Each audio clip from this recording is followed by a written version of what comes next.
जय जय है शैल सुजाता, जय जगदम्बे जगदाता। जय जय है शैल सुजाता, जय जगदम्बे जगदाता। जयवंती जय दायनी, जय देवी नमः नमः नारायणी। ब्रह्मा हर शिव जी ध्यावे, सुर नर मुनि जन गुण।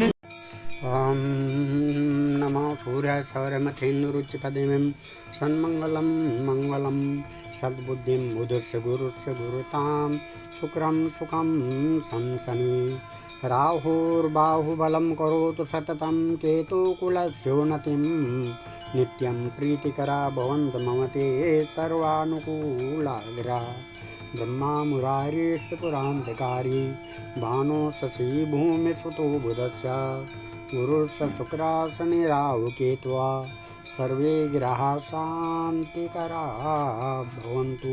आज विक्रमी संवत पिंगल नामक संवत्सर 2080 साका 1945 ज्येष्ठ कृष्ण पक्ष की द्वितीय मई की 17 तारीख है। आज पंचक समाप्त है और सन 2023 आज त्रयोदशी तिथि बुधवार, रेवती नक्षत्र, आयुष्मान योग, गर कर्ण और 5 घड़ी 10 पल के बाद पंचक भी समाप्त हो रहे हैं और मेघ राशि का चंद्रमा लग जाएगा।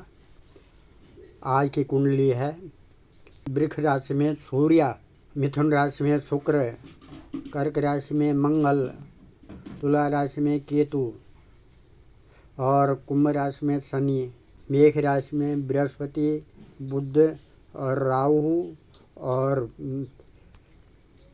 8 बजे के बाद चंद्रमा लग जाएगा। ओम सर्वे भवन्तु सुखिनः, सर्वे सन्तु निरामया, सर्वे भद्राणि पश्यन्तु, मा कश्चित् दुःखभाग् भवेत्।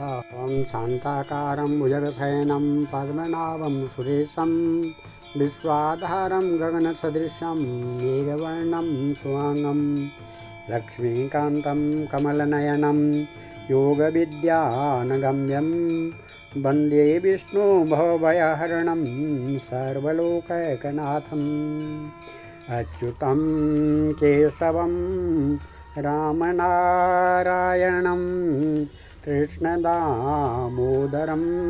वासुदेवं हरिं, श्रीधरं माधवं गोपिकावल्लभं, जानकीनायकं रामचन्द्रं भजे। अच्युतं केशवं सत्यभामाधवं, माधवं श्रीधरं राधिकाराधितम्, इन्दिरामन्दिरं चेतसा सुन्दरं, देवकी नन्दनं नन्दनं सन्ददे। विष्णवे जिष्णवे शङ्खिने चक्रिणे, रुक्मिणी रागिणी जानकी जानये। वल्लवी वल्लभा यार्चितात्यात्मने, कंसविध्वंसिने ध्वंसने ते नमः। कृष्ण गोविंद हे राम नारायणं, श्रीपते वासुदेवाजिते श्रीनिधे। अच्युतानंद हे माधवादोक्षजा, द्वारका नायका द्रौपदी रक्षका।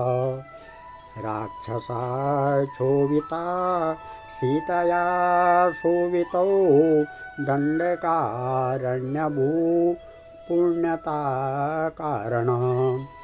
लक्ष्मणेनान्वितो वानरे सेवितो, अगस्त्य संपूजितो राघव पातु माम्। धेनुकारिष्टको निष्टको द्विषणं, केशियः कंसहे ध्वंसकावादिको। पूतना कोपका सूरजा खेलन, बालगोपालका पातु मां सर्वदा। विद्योद्योतवान् प्रस्फुरद् द्वाससं प्राविडं बोधवत् ट्रोलसद्विग्रहम् वन्यया मालया शोभितो रथस्थलं लोहितां द्रिद्वयं वारिजाक्षं भजे। कुञ्चिते कुन्तलेर्विराजमानाननं रत्नमौलिं लसत् कुण्डलं गण्डयो। हारकेयूरकं कङ्कणं प्रोज्वलं किङ्कणी मञ्जुलं श्यामलं तं भजे। अच्युताष्टकं या पठेत् इष्टदं प्रेमता प्रत्यहं पुरुषा सस्पृहं तं भजे। वित्तता सुन्दरं कत्रिविश्वम्भरं तस्य वश्यो हरिर्जायते सत्वरम्। अच्युतं केशवं रामनारायणं कृष्णदामोदरं वासुदेवं हरिं। शान्ताकारं भुजगशयनं पद्मनाभं सुरेशं विश्वाधारं गगनसदृशं मेघवर्णं शुभांगं। लक्ष्मीकान्तं कमलनयनं योगविद्यानगम्यं वन्दे विष्णु भवभयहरणं सर्वलोकैकनाथं। सज्जनों, आज आप नरक की नामावली के बारे में सुनेंगे। कल आपने देव उपासना के बारे में सुना। अब इस कथा को आगे ले जाते हैं। आज नरक नामावली है। जन्मेजय ने कहा, भगवान आप प्राणियों की विचित्र गतियों के यथार्थ रहस्य को हमें सुनाने की कृपा कीजिए। व्यास जी कहते हैं, राजन, कर्ता की श्रद्धा के अनुसार ही गतियाँ भी अलग अलग हुआ करती हैं। कर्ता में यदि सात्विक श्रद्धा हो तो कर्म के फल स्वरूप उसे सुखप्रद गति मिलती है। राजसी श्रद्धा के प्रभाव से कर्ता दुखी और मूर्ख बन बैठता है। भगवान की आज्ञा के अनुसार दंड विधान करना यमराज का प्रधान कर्तव्य है। यथा स्थान नियुक्त करके समस्त गण भी धर्म के रहस्य से परिपूर्ण परिचित तथा परम आज्ञाकारी हैं। राजन, नरकों की संख्या विशेष 21 बताई गई है। कुछ लोग कहते हैं कि इनकी संख्या 28 है। मैं क्रमशः इनका वर्णन करता हूँ। तामिश्र, अंधतामिश्र, रौरव, महारौरव, कुंभीपाक, कालसूत्र, अर्षिपत्र, शूकरमुख, अंधकूप, कृमिभोजन, संदेश, तप्त सूर्मी, वज्रकंटक, शालमली, बैतरणी, पुयोद, प्राणरोध, विषसन, रक्षोगण, भोजन, शूलप्रोत, दंदसूक, अवराट रोध, पर्यावर्तन और सूचीमुख। इस प्रकार के नाम वाले 28 नरकों को यातना भोगने का स्थान कहा जाता है।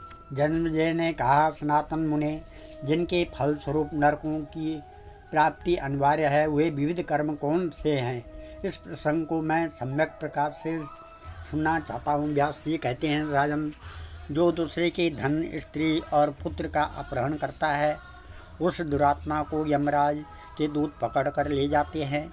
उनके द्वारा कालपाश में बना हुआ प्राणी तामिश्र नामक नरक में गिरता है। यमदूत हाथ में रस्सी लेकर प्राणी को पीटते हैं। उसे वे जो पुरुष किसी स्त्री के पति को धोखे में डालकर स्वयं उसके साथ समागम करता है, उसको अंधतामिश्र नामक नरक में गिराते हैं। उसके नेत्र अंधे हो जाते हैं। द्वेष करता हुआ प्रतिदिन केवल अपने ही परिवार के भरण पोषण में व्यस्त रहता है। वह प्राणी मृत्यु के पश्चात अपने अशुभ कर्म के प्रभाव से रौरव नामक नरक में गिरता है। मांस खाने वाले रुरु नामक जानवर उस नार की जीव के मांस में बहुत बुरी तरह चोट पहुंचाते हैं। उग्र स्वभाव वाला मूर्ख एवं निर्दयी पुरुष को दूत कुंभीपाक नामक नरक में, जहाँ सदा तेल खौलता रहता है, डालकर पकाते हैं। पिता और ब्राह्मण से बैर करने वाले प्राणी कालसूत्र नामक नरक में स्थान पाते हैं। उनके भीतर भूख और प्यास की ज्वाला धधकती रहती है और बाहर से उसके शरीर को सूर्य एवं अग्नि का प्रचंड ताप जलाता है।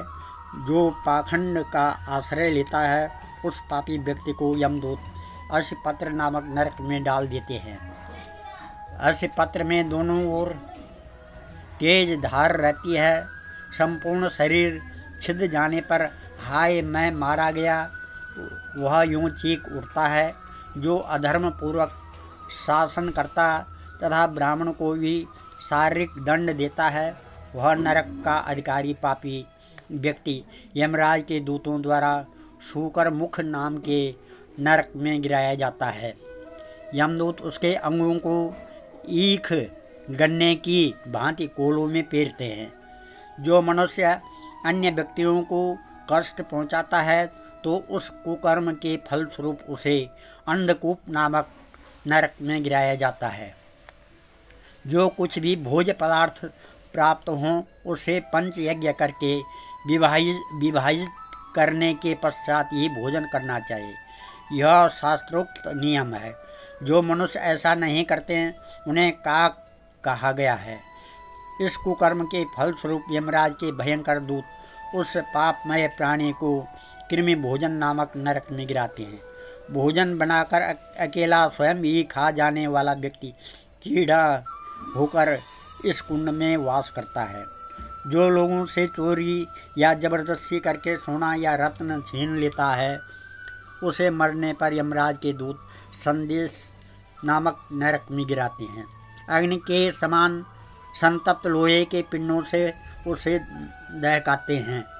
जो मनुष्य अगम्य स्त्री के साथ रमण करता है अथवा जो स्त्री अगम्य पुरुष के साथ समागम करती है उसे यमदूत तप्त सूर्य नामक नरक में गिराकर कोड़े से पीटते हैं। फिर लोहे की बनी जलती हुई लोहमयी पुरुष मूर्ति से स्त्री को आलिंगन कराते हैं।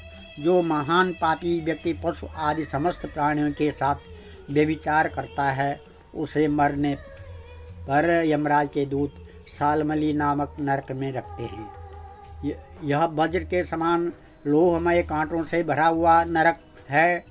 जो राजा या राजा के कर्मचारी पाखंडी बनकर धर्म की मर्यादा का पालन नहीं करते हुए पाप के कारण मरने पर बैतरणी नामक नरक में जाते हैं। नरकों की खाई के समान प्रतीत होने वाली इस भयानक बैतरणी नामक नदी में यमराज के दूत उन्हें ढकेल देते हैं। इस नरक में पड़े हुए प्राणी को जलचर जंतु चारों ओर से खाया करते हैं। जो सदाचार से विमुख हो निर्लज्जता पूर्वक पशुवत व्यवहार करते हैं उन्हें मरने के बाद पुयोद नामक नरक में गिराते हैं। वह नरक विष्ठा मूत्र कफ रक्त और मल से भरा रहता है। जो शिकार में बहुत प्रेम रखते हैं ऐसे लाखों अधम प्राणियों को मारने के बाद यमदूत प्राणरोध नामक नरक में गिराकर बाणों से उसका छेदन करते हैं। जो दम्भी नीच मनुष्य हैं उन्हें इस लोक से जाने पर यमराज के दूत विषसन नामक नरक में गिराकर असह्य कोड़ों से उसको मारते हैं। जो द्विज काम से मोहित होकर सगोत्र स्त्री के साथ समागम करता है उस मूर्ख व्यक्ति को यमराज के दूत तेज से भरे हुए लाल भक्ष नामक नरक कुंड में गिराकर बलपूर्वक उसको तेज पिलाते हैं। जो दूसरे की संपत्ति नष्ट करते तथा गांवों एवं धनों को लूटते हैं उनकी मृत्यु होने पर यमराज के दूत उन्हें सारमेयादन नामक नरक में ले जाते हैं। इस नरक में 720 अत्यंत विचित्र सारमेय रहते हैं। वे उन नर के प्राणियों को काट कर खाते हैं। जो झूठी गवाही देते हैं वे पाप बुद्धि मनुष्य मरने पर 100 योजन के ऊंचे पर्वत शिखर से अभीच नामक नरक में गिराए जाते हैं। जो ब्राह्मण क्षत्रिय अथवा वैश्य प्रमादवश मदिरा पीते हैं उन्हें यमदूत आया पान नामक नरक में गिराते हैं और आग से जलते हुए लोहे से सींक के उनके मुंह में घुसेड़ देते हैं। अपने से श्रेष्ठ पुरुषों का जो सम्मान नहीं करता वह पुरुष अधम माना जाता है। मरने के बाद यमराज के दूत उसका सिर नीचा करके क्षार कर्दम नामक नरक में गिरा देते हैं। काम मोहित मनुष्य नर बलि के द्वारा भैरव यक्ष आदि का भोजन करते हैं अथवा जो स्त्रियां नर पशु का मांस खाती हैं वे मरने के पश्चात रक्षोगण भोजन नामक नरक में गिराते हैं। मनु जब मारने तथा खाने वाले वे व्यक्ति उस नरक में पहुंचते हैं तब जिस प्रकार वे मारे और खाए जा चुके हैं ठीक वैसे ही कसाई के रूप में परिणित होकर वे तीखी कुल्हाड़ियों से उनके शरीर को काटते हैं। उससे जो रक्त निकलता है उसे पीकर अनेक प्रकार से नोचते और गाने लगते हैं। जो क्रूर स्वभाव वाले मनुष्य सर्पों की भांति प्राणियों को उद्विग्न करते हैं वे मृत्यु के उपरांत दंड सूक नामक नरक में गिराए जाते हैं। वह 5 मुख और 7 मुख वाले सर्पों से पूर्णतया भरा रहता है। क्रूर स्वभाव वाले सर्प बिलों में रहते हैं। जब प्राणी वहां पहुंचते हैं तब वे तुरंत उन्हें काटने लगते हैं। राजन, पाप कर्म करने वाले मनुष्यों को यातना भुगतान के लिए इस प्रकार के सैकड़ों एवं हजारों की संख्या में बहुत से नरक बनाए गए। ऐसा समझना चाहिए कुछ ही बतलाए गए हैं और बहुतों का नाम ही नहीं लिया है। पापी मनुष्यों को इनमें जाना पड़ता है। धर्म परायण पुरुष सुखदायी लोकों में जाते हैं। देवी के पूजन का रूप और आराधना का लक्षण तुम्हें बताया है। प्रायः वही अपना धर्म है। इसके अनुष्ठान मात्र से मनुष्य नरक में नहीं जाता है। सुर पूजित होने पर भगवती जगदम्बा संसार रूपी समुद्र से मनुष्यों का उद्धार कर देती है। तब चकाचिल ना स्तुति अंबिके सकल शब्दमये किलते तनु निखिल मूर्ति सुमे भवद अन्वयो मनसि जासु बहि प्रसरासु च इति विचिन्त्य शिवे समिता शिवे जगत जातमयत्नवसादिदम् स्तुति जपार्चन चिंतन वर्जिता न खलु कांचन काल कलास्ति में। ओम सर्वमंगल मांगल्ये शिवे सर्वार्थ साधिके शरणे त्र्यंबके गौरी नारायणी नमस्तुते। सज्जनों, श्रीमद् देवी भागवत के 8वें स्कंद का सारा सारांश मैंने आपको बता दिया है। जो इस अध्याय को, इस स्कंद को पढ़ता सुनता है उसके सारे कष्ट दूर हो जाते हैं। और कल से मैं 9वां स्कंद शुरू करूँगा जिसमें कला एवं कलांश का विवेचन है। आप इस कथा को सुनने के लिए कृपया मेरे इस चैनल को, पंडित भीमदत्त शास्त्री, इस चैनल को सब्सक्राइब करें, लाइक करें, कमेंट करें। जो भी इसमें गलती होगी उसको कमेंट में मुझे बताएं। धन्यवाद। हम सर्वे भवन्तु सुखिनः, सर्वे सन्तु निरामया, सर्वे भद्राणि पश्यन्तु, मां कश्चित् दुख भाग भवेत्। सभी सुखी रहें, सभी निरोगी रहें, यही भगवती माता से प्रार्थना है।